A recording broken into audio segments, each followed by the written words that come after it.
Yuti hidup dalam trauma dan bayang-bayang penyesalan. Ia berusaha menguatkan diri untuk menghadapi cibiran tetangga yang menyebut anaknya oleh-oleh dari Arab Saudi. Hidupnya semakin pahit. Selain berjuang membesarkan anaknya seorang diri, ia juga harus hidup dengan tatapan hina dari orang-orang di kampungnya.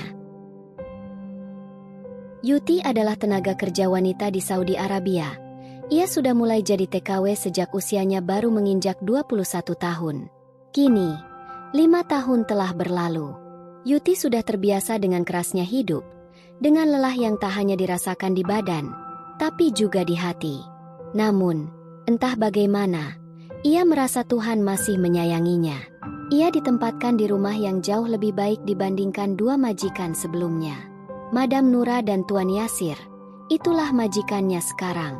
Mereka memperlakukannya dengan baik. Tidak ada bentakan, tidak ada tekanan berlebihan.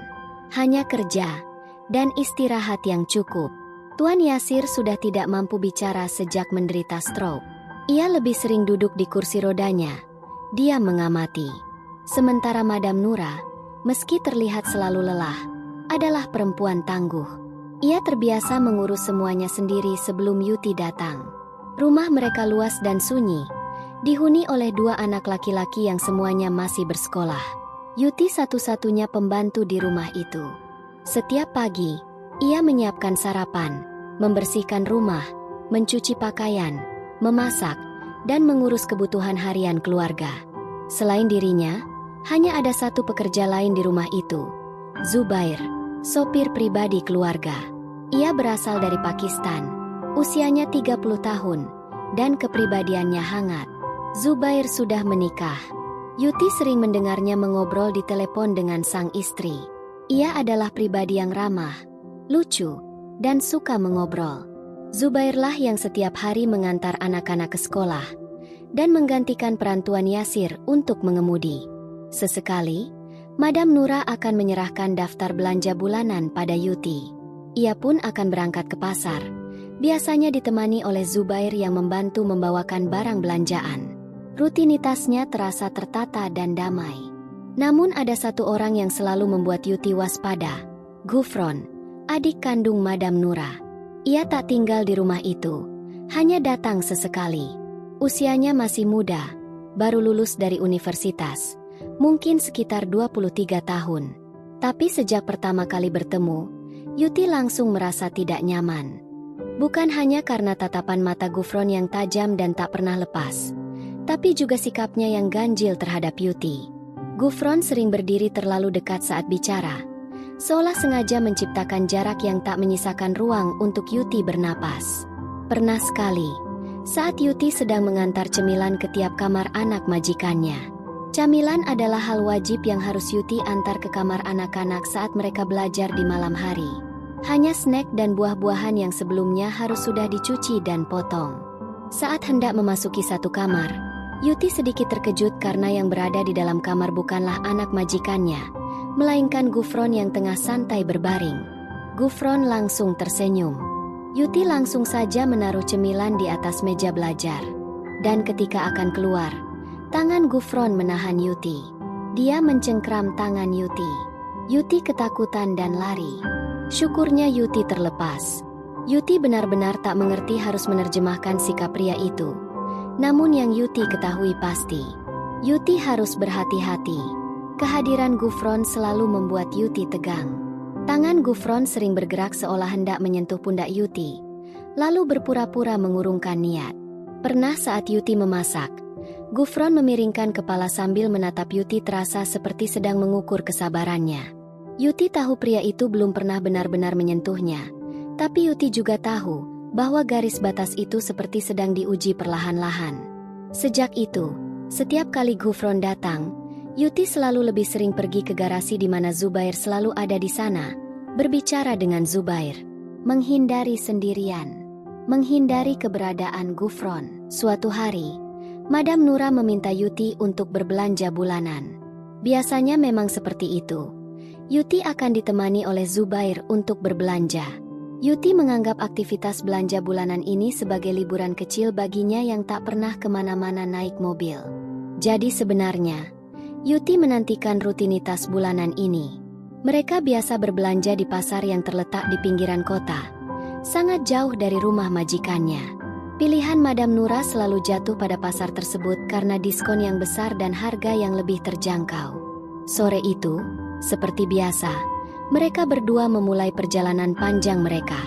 Namun, entah mengapa, belanjaan kali ini jauh lebih banyak dari biasanya. Mereka terus memilih berbagai kebutuhan rumah tangga, hingga waktu pun berlalu tanpa terasa. Saat azan Isya mulai terdengar, Yuti dan Zubair masih berada di pasar, mengurus belanjaan yang seakan tak ada habisnya. Ketika mereka akhirnya selesai dan kembali ke mobil, malam telah larut. Mereka berdua pun melanjutkan perjalanan pulang. Namun tiba-tiba, mobil mogok di tengah jalan. Zubair berusaha keras menyalakan mobil kembali. Namun akhirnya Zubair menyerah begitu ia mematikan mesin yang memang sudah tak bisa diajak kompromi. Napasnya berat. Pikirannya kusut sambil mengirim pesan ke bengkel langganannya di kota. Cari bantuan. Zubair menatap sejenak ke kaca spion, melihat Yuti duduk sendirian di bangku belakang, kepala bersandar ke jendela, matanya menerawang jauh. Zubair membuka pintu, menutupnya cepat. Ia berjalan ke sisi belakang, membuka pintu sebelah kanan dan masuk ke bangku belakang. Duduk di samping Yuti yang sedikit terkejut melihatnya pindah tempat. Segera Yuti bertanya bagaimana. Zubair menarik napas panjang menjelaskan bahwa orang bengkel langganannya tidak bisa datang malam ini. Mereka bilang baru bisa besok pagi. Mereka juga minta maaf karena hari ini teknisinya semua penuh untuk menangani mobil lain yang juga mogok. Yuti mengangguk pelan, lalu mengusulkan agar mereka berdua bisa langsung pesan Uber agar mereka berdua bisa sampai rumah malam ini juga. Zubair menimbang-nimbang dan menjelaskan bahwa itu tidak bisa dilakukan. Terlalu beresiko. Zubair tidak bisa tinggalkan mobil begitu saja. Zubair menatap Yuti lekat-lekat dan berucap bahwa Zubair akan memesankan Uber untuk Yuti saja. Yuti sontak menahan tangan Zubair yang bergerak memesan Uber. Yuti berkata tidak perlu. Dia mau menunggu di sini juga. Entahlah, Yuti merasa aneh jika harus meninggalkan Zubair dengan mobil mogok walaupun dia tahu dia perempuan yang tak bisa menyetir dan tak bisa bantu apa-apa soal mesin. Tapi aneh saja kalau justru pesan Uber dan meninggalkan Zubair. Namun kini, Yuti merasa ada yang lebih aneh lagi. Kini ia hanya seorang diri dengan Zubair di dalam mobil mogok malam-malam. Tidak bisa kemana-mana. Zubair menatapnya. Matanya lelah tapi ada sesuatu yang lain di sana. Semacam kepasrahan bercampur kedekatan yang sudah lama tertahan. Mereka duduk dalam diam cukup lama. Zubair kemudian duduk sedikit lebih dekat. Dan Yuti tidak bergerak menjauh. Malam yang semula dingin itu perlahan berubah. Obrolan pun beralih jadi pengakuan. Tentang kesepian. Tentang betapa Yuti bersyukur akhirnya bekerja di rumah Madam Nura yang baik dan bersyukur dengan adanya Zubair satu-satunya teman bicara bagi Yuti. Dan di tengah udara yang lembab dan dunia yang terasa jauh di luar mobil itu, dua manusia yang terjebak malam, saling menemukan kenyamanan yang tak terduga. Mereka tak merencanakan apapun. Tapi sentuhan kecil berubah jadi pelukan. Pelukan berubah jadi sesuatu yang lebih dalam. Malam itu pun menghapus batas, menghadirkan keintiman yang tak diharapkan, tapi juga tak bisa ditolak. Malam yang terasa panjang dan menyita segalanya, termasuk logika.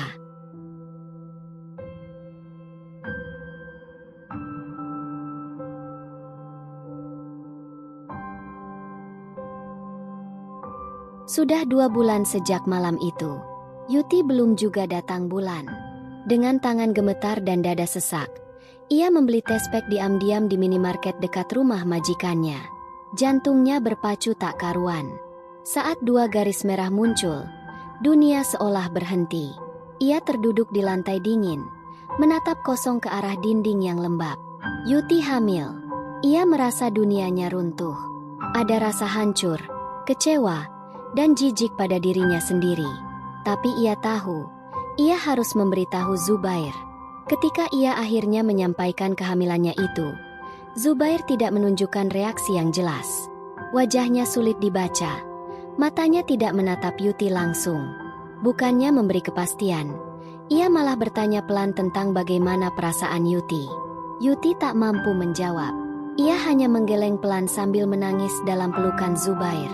Tubuh Yuti terasa kosong dan dingin. Zubair kemudian menjelaskan bahwa kontrak kerjanya akan selesai dalam 6 bulan.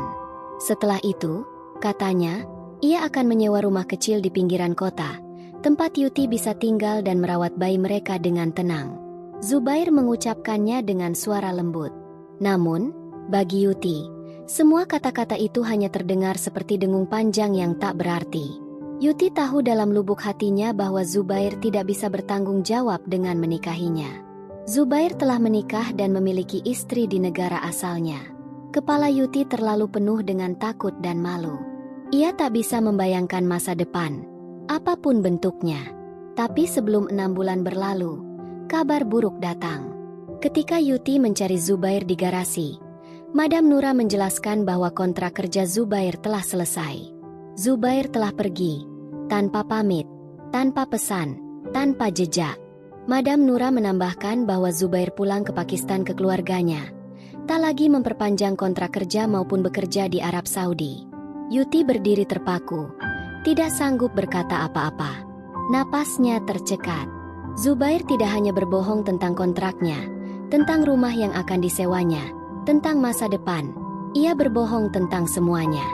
Dan sekarang, ia benar-benar menghilang.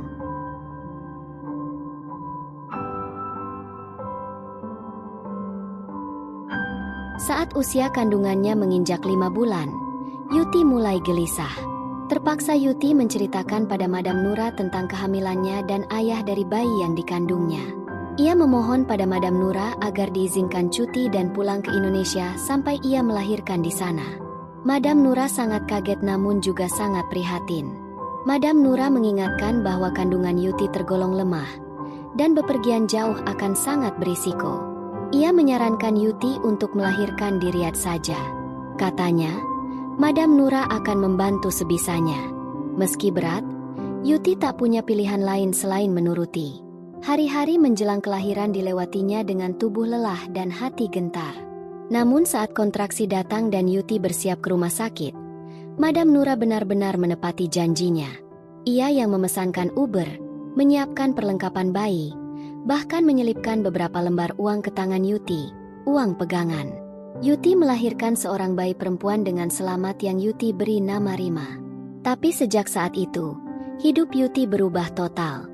Kini Yuti punya 2 kewajiban, tetap menjadi pembantu rumah tangga, dan menjadi seorang ibu. Siang hari ia menyapu, mengepel, mencuci. Malamnya ia terjaga, mencoba menenangkan bayinya yang tak berhenti menangis. Kadang, saat tangisan itu tak juga mereda, Yuti hanya bisa duduk di sudut ranjang sempitnya, memandangi bayi kecilnya sambil menggigit bibir agar tak ikut risak. Yuti ingin menangis, tapi tangisan itu tak keluar. Yang bisa ia lakukan hanyalah menimang anak itu dengan tangan lelah, berharap esok akan lebih ringan dari hari ini. Saat bayinya berusia 3 bulan, Yuti akhirnya pulang ke Indonesia. Tanpa kabar, tanpa penjelasan kepada orang rumah di kampungnya.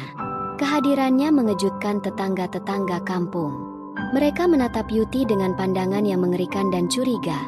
Sebagian lainnya hanya diam tapi jelas mengamati bayi yang dibawanya. Beberapa orang mengolok bahwa Yuti pulang dengan membawa anak oleh-oleh dari Arab. Yuti tak dapat berbuat banyak selain mengurung diri di rumah. Kepulangannya kali ini ke Indonesia sangat berat dan menyakitkan. Tak sanggup mengurus anaknya sendiri, Yuti menitipkan bayi itu kepada Yanti, adik kandungnya yang tinggal di rumah almarhum orang tua mereka. Yanti, yang telah menikah 2 tahun dan belum dikaruniai buah hati, menerima bayi itu dengan tulus. Yanti bersedia merawatnya. Yanti terpaksa harus berhenti dari kerjaannya sebagai kasir minimarket demi merawat Rima. Yuti berjanji pada Yanti bahwa ia akan mengirim uang lebih dari biasanya untuk biaya hidup Rima dan Yanti di Indonesia. Saat malam tiba dan rumah dalam keadaan sepi, Yanti akhirnya memberanikan diri bertanya. Suaranya pelan, tapi langsung menghantam jantung Yuti. Yanti ingin tahu siapa ayah dari bayi itu. Yuti terdiam cukup lama. Lalu, tanpa menjawab sepatah kata pun, Yuti hanya memeluk adiknya. Tubuh Yuti gemetar. Air mata yang sejak lama dikurung di balik senyum dan diam, akhirnya mengalir deras. Hening itu menjadi tempat bagi luka-luka yang selama ini ia sembunyikan. Yuti kira hidup akan terus bergulir seperti biasa walaupun sedikit lebih pahit dari biasanya. Namun Yuti mendapati bahwa hidupnya tak akan lagi sama di kediaman Madam Nura begitu mendengar kabar bahwa Gufron akan tinggal di rumah Madam Nura yang entah sampai kapan. Alasan Gufron memilih tinggal di rumah kakaknya yakni karena jarak antara rumahnya dan tempat magangnya sekarang sangat jauh sedangkan jarak dari rumah kakaknya lebih dekat. Yuti tak tahu harus merasa apa. Namun yang ia tahu perasaan was-was kembali muncul. Kunjungan Gufron ke rumah majikannya yang sesekali saja sudah berhasil membuatnya takut. Apalagi sekarang mereka akan tinggal seatap. Yuti tidak tahu apakah ia harus khawatir ini atau tidak tapi ia akan berusaha bekerja sebaik mungkin demi kelangsungan bayi yang ia titipkan pada adiknya di kampung. Saat Yuti mengepel ruang tengah, ia melihat Gufron sedang bercanda dengan keponakannya. Mereka tampak asyik sendiri. Lalu tiba-tiba tawa mereka lenyap. Berubah jadi bisikan yang entah apa. Anak Madam Nura membisikkan sesuatu ke telinga Gufron yang membuat senyum Gufron luntur. Lalu seketika menatap Yuti dengan raut yang susah dimengerti. Yuti buru-buru menyelesaikan pekerjaannya dan bergerak ke dapur, menyembunyikan ketakutannya jika semisal Gufron tahu tentang hubungan gelap Yuti dan Zubair, tentang kehamilannya dan bayinya. Malam itu, Yuti sibuk di dapur sejak sore, menyiapkan makan malam. Sambil memotong daging, ia tiba-tiba teringat bayinya. Wajah mungil itu sangat mirip dengan Zubair. Seandainya ia memiliki nomor telepon Zubair. Tapi itu mustahil, karena selama ini mereka selalu berada di satu atap yang sama. Tak pernah terlintas dalam benaknya untuk saling bertukar nomor. Apakah Zubair tak penasaran dengan wajah atau setidaknya jenis kelamin bayinya? Mungkin Madam Nura punya nomornya. Ah, sudahlah. Hati Yuti lelah membayangkan. Terlebih lagi, Zubair pergi begitu saja tanpa kabar, seolah lari dari tanggung jawab dan memilih istrinya di negara asal. Setelah selesai memasak, Yuti berencana menelepon adiknya untuk melepas rindu dengan sang buah hati. Setelah menatap piring-piring di meja makan, Yuti bergegas menuju kamarnya untuk sholat, lalu menelepon adiknya. Namun, langkahnya terhenti di depan pintu kamar. Gufron berdiri di sana. Yuti terdiam kaku. Gufron menoleh, menghampirinya, dan menyerahkan selembar kertas. Itu adalah daftar belanja bulanan yang harus Yuti beli besok. Gufron menjelaskan bahwa Madam Nura sebenarnya ingin dia mengantar Yuti, tapi Gufron tak suka pasar tradisional dan sedang sibuk dengan magangnya. Ia meminta maaf, lalu berlalu begitu saja. Malam di Riyadh terasa gerah, tapi sikap Gufron jauh lebih dingin. Gufron yang biasanya suka menggoda, kini seolah hilang di telan bumi. Yuti sedikit tertegun, lalu berusaha tak peduli. Bukankah lebih baik begini? Tanpa pikir panjang, ia segera menelepon adiknya. Gufron tak hanya dingin, tapi juga sangat sibuk. Sebuah kabar baik, pikir Yuti. Kini Gufron yang menggantikan peran Zubair mengantar anak-anak Madam Nura ke sekolah sebelum berangkat magang. Saat pulang, anak-anak akan naik Uber. Rutinitas itu sudah berjalan sebulan. Kesibukan Gufron membuatnya tak punya waktu lagi untuk mengganggu Yuti seperti dulu. Syukurlah, batin Yuti lagi. Suatu pagi, Yuti sedang menghaluskan bumbu dengan blender saat Madam Nura meminta ia berhenti. Madam Nura tampak bingung berbicara di telepon. Yuti mengangguk, berpikir mungkin suara blender terlalu berisik. Namun, Madam Nura buru-buru menyodorkan ponselnya ke arah Yuti. Jantung Yuti berdegup kencang. Apakah itu Zubair? Dengan ragu, Yuti mengucapkan, "Halo." Tak ada jawaban. Sambungan telepon terputus. Di layar ponsel, terpampang nama, Gufron. Madam Nura tampak kesal dan memarahi adiknya yang ceroboh. Lupa mencetak dokumen penting untuk dibawa ke kantor. Tadinya, Madam Nura mengira Yuti bisa membantu dengan berbicara langsung pada Gufron, tapi sambungan telepon malah dimatikan. Wajah Madam Nura merah pada menahan geram. Yuti hanya tersenyum tipis melihat situasi jenaka ini. Meski usia mereka terpaut jauh, rupanya kakak beradik itu bisa saja bersitegang. Madam Nura mengajak Yuti ke kamar Gufron, menyalakan komputer, dan mencari dokumen yang dimaksud. Madam Nura menggerutu. Seharusnya dia tidak menyuruhku mencari dokumen. Aku sudah tua dan tidak mengerti hal seperti ini. Madam Nura menyerahkan sepenuhnya tugas ini kepada Yuti.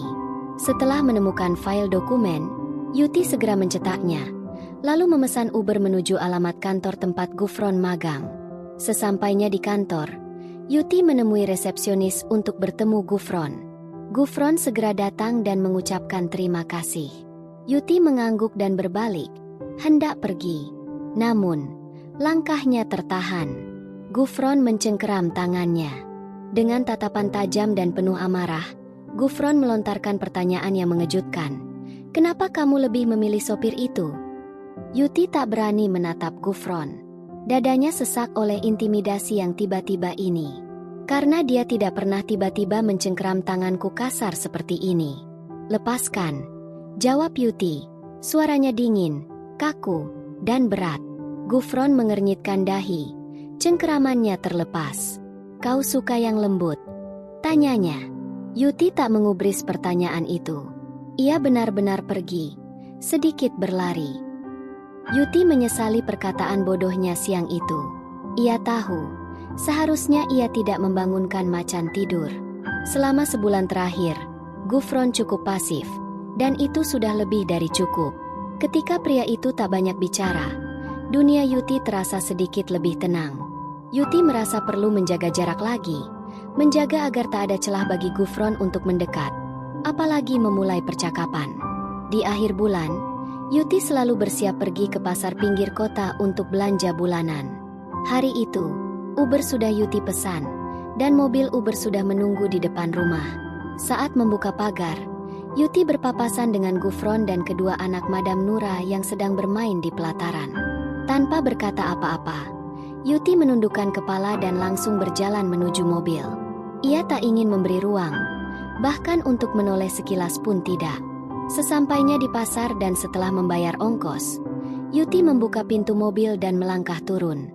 Namun, langkahnya terhenti seketika.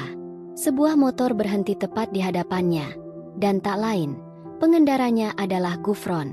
Ia memandang Yuti tanpa senyum, hanya diam. Namun tatapannya membuat jantung Yuti berdegup tak nyaman. Kesal, Yuti memilih diam. Ia mendesah pelan, menahan gejolak emosinya yang mulai menggelegak. Yuti melangkah masuk ke pasar.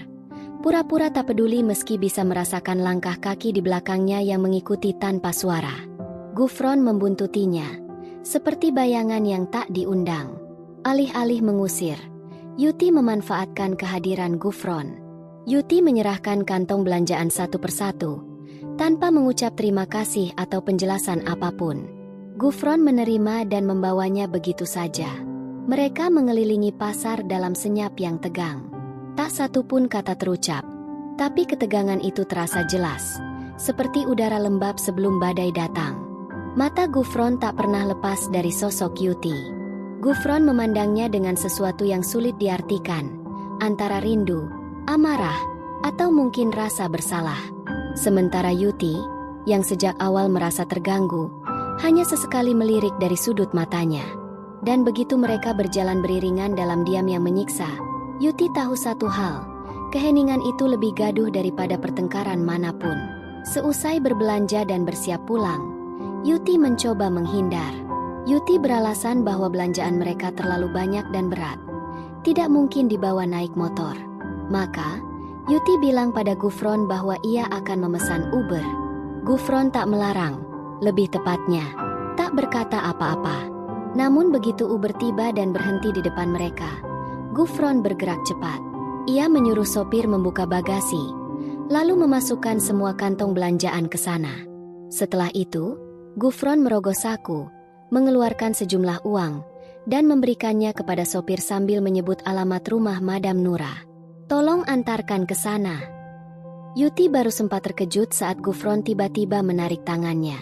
Refleks, Yuti tersentak, namun tak sempat protes. Di motor Gufron sudah ada 2 helm. Seolah semua ini sudah terencana. Yuti mendengus, kesal tapi tak punya banyak pilihan. Gufron menyodorkan helm ke arah Yuti, memaksanya untuk segera naik. Yuti menatap jalan sebentar lalu ke motor lalu kembali ke jalan. Yuti menghela napas dalam. Lalu naik. Hanya pulang kan? Langsung pulang kan? Batinnya berbisik penuh curiga. Motor melaju cukup kencang. Yuti duduk kaku, berusaha menjaga jarak. Tangannya menggenggam erat bagian belakang motor, menolak untuk memegang gufron. Matanya terpejam rapat. Bibirnya komat kamit memanjatkan doa. Yuti takut jatuh. Tiba-tiba motor melambat, lalu berhenti. Yuti membuka mata lebar-lebar. Matanya langsung membulat saat menyadari mereka berada di tempat asing. Antah berantah. Ini bukan jalan pulang. Ini bukan tempat yang Yuti kenal. Ia tak tahu kapan gufron membelok. Tak sadar seberapa lama ia menutup mata. Dan kini, mereka berhenti di depan bangunan besar bergaya modern. Dari luar terlihat seperti hotel. Yuti melongo. Gufron turun. Tanpa menunggu, Yuti ikut turun. Dengan helm masih menempel di kepala, Yuti spontan berlari sekencang-kencangnya. Kabur. Panik. Namun belum jauh. Suara tawa gufron menyusul. Tawa terpingkal-pingkal yang terdengar seperti ejekan. "Kamu tidak mau es krim?" teriaknya, masih tertawa. Lalu mengejar dan menyeret Yuti yang kini mulai kehabisan tenaga. Dan begitulah Yuti akhirnya terduduk malu di ujung ruangan. Bangunan yang ia kira hotel ternyata toko es krim yang mewah dan sangat terang. Langit-langitnya tinggi. Dinding kacanya memantulkan cahaya matahari sore. Tak lama, gufron datang kembali. Di tangannya ada 2 gelas es krim. 1 rasa coklat, 1 vanila. Ia menyodorkan yang coklat ke arah Yuti. "Coklat bagus buat mood. Biar kamu bahagia dan gak selalu parno diculik," kata gufron sambil menyeringai puas. Seolah-olah leluconnya barusan adalah puncak komedi abad ini. Yuti tak membalas. Ia langsung menyendok es krimnya, memasukkannya ke mulut. Sensasi dingin segera menyebar, meleleh perlahan, menenangkan pipi yang tadi memanas karena malu, marah, dan bingung bercampur jadi satu. Yuti menunduk dalam diam, tak sanggup menatap gufron yang kini duduk di depannya, dengan ekspresi puas yang tak Yuti mengerti. Keheningan yang menggantung di antara mereka akhirnya terpecah ketika gufron berdeham pelan, lalu mulai bicara dengan nada seolah-olah mereka sedang dalam percakapan ringan. "Apa anakmu perempuan? Siapa namanya?" tanya gufron. Pandangannya tak terarah, seakan bertanya tanpa beban. Yuti mengerjap, cukup terkejut dengan pertanyaan itu. Ia menjawab singkat bahwa nama anaknya adalah Rima. Gufron menatap lurus ke depan sebelum akhirnya bertanya lagi. Kali ini nadanya lebih dalam, lebih menyelidik. "Apa bagusnya Zubair itu? Kenapa kau begitu lengket dengannya dan malah berjarak denganku?" Yuti tak membalas. Ia menunduk. Memilih Diamuti sudah belajar dari pengalaman. Menjawab pertanyaan seperti itu hanya akan membuka pintu luka yang tidak ingin ia jamah lagi. Tak akan menjawab pertanyaan gufron seputar hal ini lagi. Gufron bergeser di kursinya. Ia lalu bertanya tentang siapa yang merawat bayi Yuti di Indonesia. Apakah bayinya rewel tanpa sang ibu? Bagaimana kehidupannya jauh dari Yuti? Pertanyaan itu menghentikan pikiran Yuti sejenak. Di balik nada datar gufron, terselip kepedulian yang tak ia duga. Mungkin bukan kepedulian yang lembut, tapi cukup untuk membuat Yuti menatapnya sejenak sebelum akhirnya menjawab pelan. "Tak perlu khawatir, aku kirim uang tiap bulan, untuk adik yang merawat bayiku." Kata-katanya tenggelam dalam hening berikutnya. Kini gufron tampak sibuk mengetik di ponselnya. Tatapannya tak lagi tertuju pada Yuti. Sisa es krim vanilanya ia biarkan meleleh begitu saja, seperti sesuatu yang tak lagi penting. Beberapa saat kemudian, gufron mendongak dan berkata datar, "Coba cek ponselmu." Yuti mengernyit, membuka layar ponselnya dan nyaris terlonjak ketika melihat notifikasi. Ada transfer dana masuk rekeningnya. Bukan hari gajian. Lalu, matanya perlahan menatap gufron, mencoba merangkai potongan teka-teki yang terasa terlalu cepat datangnya. "Kau mentransfer uang?" tanyanya tercekat. Gufron mengangguk, tanpa beban. "Itu bukan apa-apa," katanya ringan. "Jangan anggap itu bantuan. Anggap saja untuk si bayi." Nada suaranya tiba-tiba berubah kaku. Ia menunduk sedikit, menghindari tatapan Yuti. Yuti terdiam. Ia mengulum bibirnya, merasa dadanya menghangat dalam cara yang membingungkan. Antara haru, malu, dan bingung. Dengan suara nyaris tak terdengar, ia berkata, "Terima kasih." Dengan cepat, Gufron merenggut ponsel Yuti. Gufron berkata butuh untuk menyalin nomor Yuti.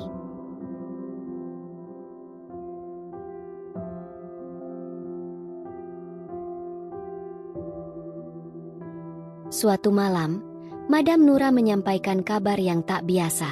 Katanya, malam ini Yuti tak perlu memasak. Ia dan seluruh keluarga akan menghadiri acara pertunangan. Tak heran, busana Madam Nura malam ini tampak sangat glamor. Sambil mengenakan sepatunya, Madam Nura sempat menyebutkan lokasi acara kepada Yuti. Dari sudut ruangan, Gufron berdiri rapi dalam jasnya, lalu berdeham pelan, seolah ingin menghentikan percakapan. Madam Nura melanjutkan, dengan nada sopan, bahwa Yuti dipersilakan memasak apapun dari isi kulkas untuk makan malamnya sendiri. Yuti mengangguk tenang. Lalu, dengan nada basa-basi yang terdengar tulus, Madam bertanya, "Atau mungkin kau mau ikut ke acara itu bersama kami?" Belum sempat Yuti menjawab, Gufron langsung memotong, menyela cepat. "Ayolah kak, yang lain sudah menunggu di mobil." Yuti paham betul. Gufron tidak ingin pembantu sepertinya terlibat terlalu dalam urusan keluarga majikan. Yuti tidak mengambil hati. Ia berbalik tenang dan langsung menuju dapur. 3 jam kemudian, dari jendela kamarnya di lantai atas, Yuti melihat sebuah mobil berhenti di depan rumah. Mobil putih, bukan mobil milik Tuan Yasir. Saat pintunya terbuka, hanya Gufron yang keluar. Mobil itu langsung pergi, meninggalkan debu tipis di jalanan malam. Yuti mengernyit. Di mana Madam Nura dan keluarga lainnya? Kenapa hanya Gufron? Yuti kembali membaringkan tubuhnya di kasur. Mungkin Gufron kembali untuk mengambil sesuatu yang tertinggal. Dia memang terkenal ceroboh. Namun, jantung Yuti mencelos ketika pintu kamarnya terbuka dari luar. Gufron masuk begitu saja. Langkahnya gontai, lalu jatuh meringkuk di lantai, memukul-mukul kepalanya sendiri sambil mendesis pelan, seperti menahan sesuatu yang membakar dari dalam. Yuti membeku di sudut kamar. "Apa kau mabuk?" tanya Yuti ragu. Gufron tak menjawab, tapi bau alkohol dari tubuhnya menjawab semua keraguan Yuti. Ia menatap pria itu penuh kebingungan. Di acara keluarga Arab, apalagi acara tunangan, alkohol jelas tak mungkin disajikan. Yuti mulai menyimpulkan, mungkin Gufron meninggalkan acara lebih awal, dan malah pergi ke bar. Kalau benar begitu, Gufron sungguh beruntung sudah pulang lebih dulu. Andai Madam Nura menemukan adik bungsunya dalam kondisi seperti ini, pasti amarahnya akan membara. Yuti mulai panik. Gufron terus memukul kepalanya sendiri. Jika tak dihentikan, dia bisa melukai dirinya parah. Dengan cepat, Yuti mendekat dan meraih tangannya, mencoba menenangkannya. Tangan Gufron terasa dingin.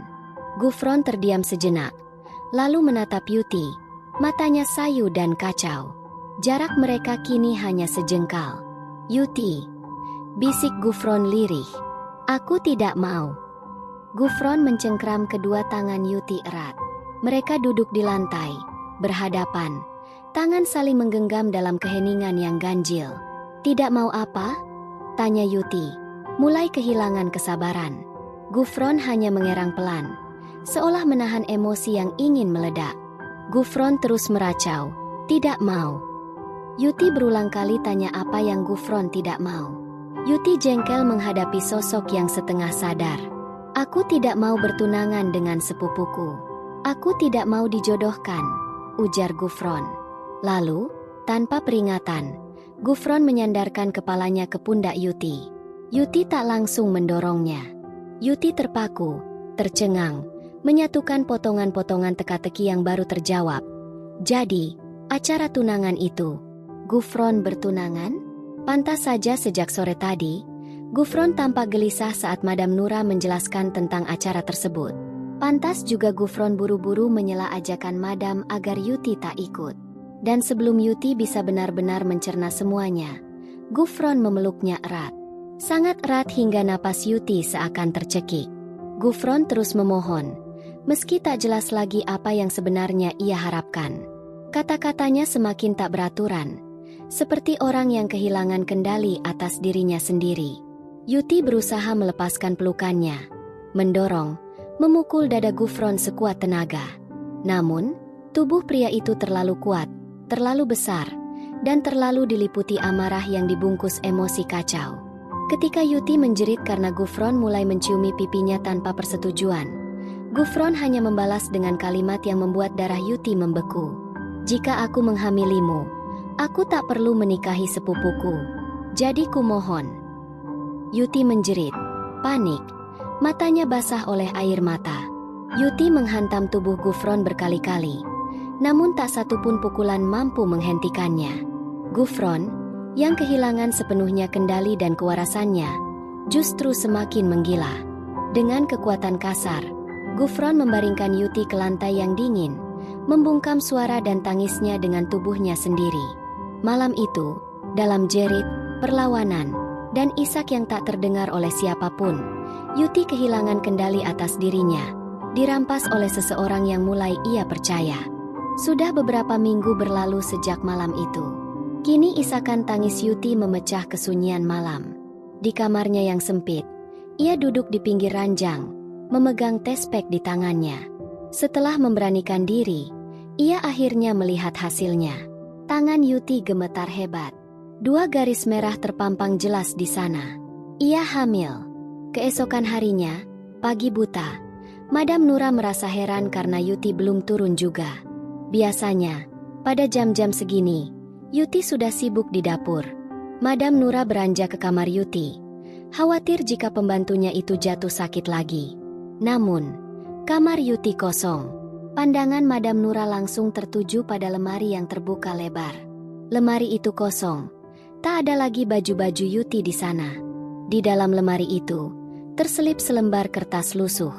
Madam Nura membacanya dengan hati-hati. Itu adalah surat permohonan maaf dari Yuti, yang menjelaskan bahwa ia harus pergi dan berterima kasih atas kebaikan Madam Nura selama ini. Yuti menulis bahwa tidak ada masalah apapun, ia hanya ingin kabur. Di akhir surat, Yuti menyebut Madam Nura adalah majikan terbaik yang pernah ia miliki. Madam Nura bergegas membangunkan Gufron. "Yuti kabur dari rumah," ucapnya. Gufron terbangun dengan kepala pening dan perasaan hancur. Tanpa banyak bicara, ia meraih helmnya dan langsung melesat pergi, mencari keberadaan Yuti yang tak tahu harus ia cari di mana. Sementara itu, di bandara, Yuti tengah menunggu jam keberangkatan. Hatinya hancur, namun tekadnya sudah bulat. Setelah dikhianati dan dilukai oleh Zubair, kini Gufron mengulangi perbuatan yang sama. Semua ini terlalu berat untuk Yuti. Ia bisa menanggung sendiri kepahitan saat ditinggalkan Zubair, karena hanya ia yang terluka.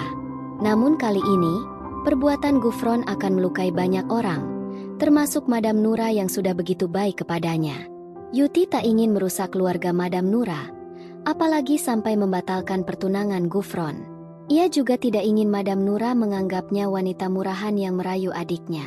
Kenyataannya, Yuti dipaksa, dibungkam, dan dihamili. Semua itu datang bertubi-tubi. Begitu menyakitkan. Untuk janin yang kini berada di dalam kandungannya, Yuti berjanji akan menjaganya. Ia sudah mantap dengan keputusannya. Biarlah kali ini, ia lagi-lagi menanggung aib dan rasa malu saat kembali ke Indonesia.